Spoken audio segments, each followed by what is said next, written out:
Ang colossal island turtle malayo sa mga gilid ng anumang kilalang mapa, sa malawak na asul na kalawakan ng karagatan, mayroong isang isla na hindi katulad ng iba. Para sa mga mandaragat at explorer, ito ay simpleng tinatawag na Eterna Isle, isang paraiso ng mayayabong na gubat, malinaw na kristal na talon at matatayog na bundok. Ngunit kakaunti lamang ang nakakaalam ng katotohanan, hindi ito ordinaryong isla. Sa ilalim ng mga alon na lihim sa paningin, ang isla ay nagkaroon ng tibok ng puso. Ito ay buhay. Ngunit bago tayo magpatuloy sa ating kwento, kung bago ka pa lang sa ating channel at mahilig kayo sa mga kagaya nitong mga video na kapupulutan ng moral lesson, ay maaari bang pakisubscribe ang ating channel na Vando Vlog at pakihit mo ang notification bell button para sa maraming pang-upload na video. Kagaya nito, maraming salamat at magpatuloy na tayo. Ang pagkagising sa loob ng maraming siglo, ang colossal island turtle na kilala sa alamat bilang Aztalun ay natutulog ng hindi nagagambala. Ang mga coral reef ay tumubo sa likod nito. Ang mga puno ay nag-ugat sa sinaunang shell nito. At ang lahat ng uri ng mga nilalang ay naninirahan dito. Ngunit si Aztalun ay hindi ordinaryong nilalang. Ito ay isang tagapag-alaga, isa sa pinakamatandang nilalang sa mundo, natutulog sa ilalim ng dagat para lamang gumising sa mga oras ng matinding pangangailangan.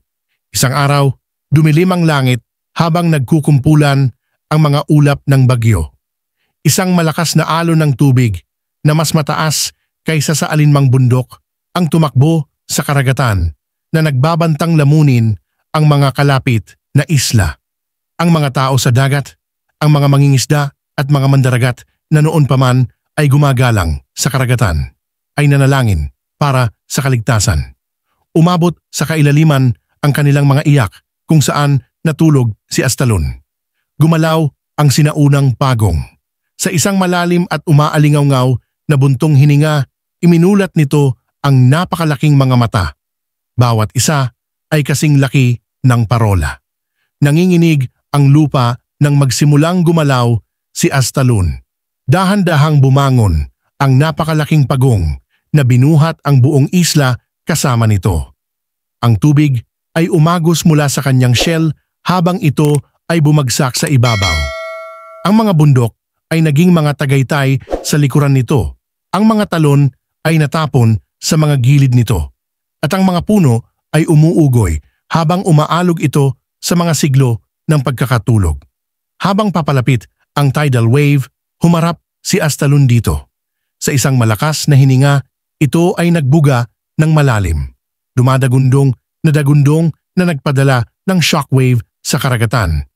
Pagkatapos, gamit ang napakalaking palikpik nito, hinampas nito ang dagat na lumikha ng kontraalon na nakipagsagupaan sa paparating na tsunami.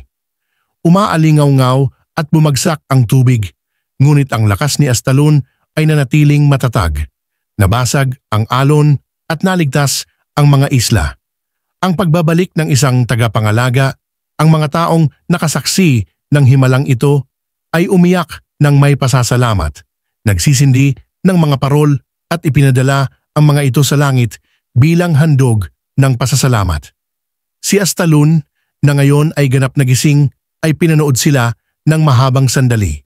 Pagkatapos sa isang mabagal, malakas na paggalaw, ang dakilang pagong ay nagsimulang lumangoy. Ang isla ay naanod sa dagat. Dinadala ang mga kagubatan, ilog at mga hayop nito sa mga bagong abot-tanaw. Ang mga pinalad na masulyapan ito mula sa malayo ay bumulong ng isang gumagalaw na paraiso, isang isla na lumitaw at naglaho na parang panaginip. At sa gayon, ipinagpatuloy ni Aztalun ang walang hanggang paglalakbay nito. Binabantayan ang mga karagatan, binabantayan ang balanse ng kalikasan at pinaalalahanan ang mundo na kahit na ang pinakadakilang mga alamat ay maaaring gumising